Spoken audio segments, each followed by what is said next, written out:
Hey guys, welcome po sa kusina ni Ate Irene. Samahan niyo naman ako guys. Magluluto tayo ngayon ng ginangang tulingan na may tuyong kamyas. So yan guys. Ako po ay nakapagtuyo na ng kamyas. Akin po yung iba-vlog. Kaya lang hindi pa po tapos yung aking pag-i-edit. Kasi kakunti pa lang po yung aking natutuyo. Kasi hindi po masyado dito sa amin ng init. Sobrang hangin. So ayan, lagyan lang natin ng kamyas sa ilalim. Then konting taba ng baboy. Then yung tulingan na nabili ko guys, hindi po yan malalaki kasi ayoko po ng malalaking tulingan. Mas gusto ko po yung maliliit lang. So yan guys, kakunti lang naman po yung ingredients niya. Napakadali lang po niyang lutuin. Ito yung kamyas, yun namang taba ng baboy, optional lang po yan. Pwede naman pong wala, pwedeng meron. Sa ibabaw sa ilalim ang lagay. Then pamintang buo, ang inilalagay ko.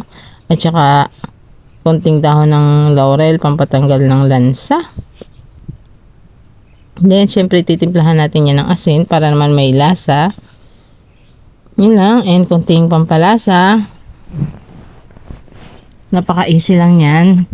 Walang masyadong ingredients yan. Kasi yung tuyong kamyas, guys. Masarap talaga yan gamitin sa ganyan. Abango siya.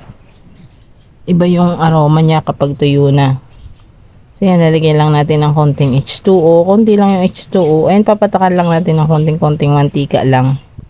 Para yung tinatawag na pangati kasi may taba naman na ng baboy yan. Then pakukuluan na natin yan ng kung wala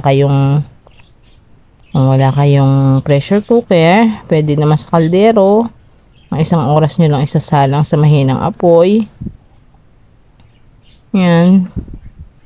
Tatakpan na natin. After nyan, sasalang na natin yan sa mahinang apoy lang guys. Yan. And ayan na guys. So luto na. O diba napakadali lang lutuin. And konti lang talaga yung ingredients. So yan guys. Bye guys. Maraming salamat po. Piliin po natin maging masaya tayo palagi.